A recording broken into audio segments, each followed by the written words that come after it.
कवि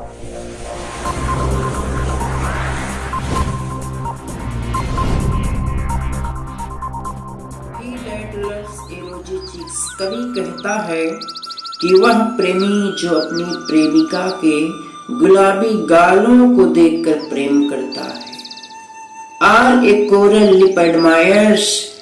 या वो प्रेमी जो अपनी प्रेमिका के मोगे जैसे लाल होठों की प्रशंसा करता है,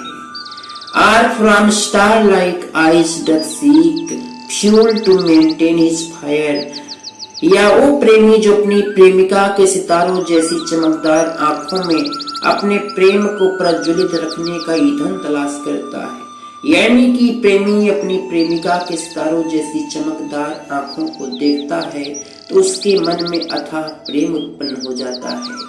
तो कवि कह रहा है कि जब and old time makes this decay, जब वृद्धावस्था आता है तो ये बाह्य शारीरिक सौंदर्य समाप्त हो जाते हैं। So his flame must best away, और इन बाह्य शारीरिक सौंदर्य से प्रेरित होकर के प्रेम करने वाले प्रेमी का प्रेम भी समाप्त हो जाता है। लेकिन दूसरे स्टैंजा में कवि बता रहा है कि वह प्रेमी जो अपनी प्रेमिका को इसलिए प्रेम करता है बट स्मूथ एंड स्टीडफास्ट माइंड, क्योंकि उसकी प्रेमिका का मन कोमल और स्थिर है। जेंटल थॉट्स एंड काम डिजायर, उसकी प्रेमिका के विचार अच्छे हैं, उसकी प्रेमिका की इच्छाएं शांत हैं। Heart with equal love combined, उसकी प्रेमिका के अंदर इस दुनिया के समस्त लोगों के लिए समान प्रेम से बंधा हुआ हृदय है। किंडल नेवर डाइंग फायर, तो इन आंतरिक सौंदर्य से जो प्रेम की ज्वाला उत्पन्न होती है वो कभी खत्म नहीं होती है, और इन आंतरिक सौंदर्य से प्रेरित होकर के जिस प्रेमी को प्रेम हुआ था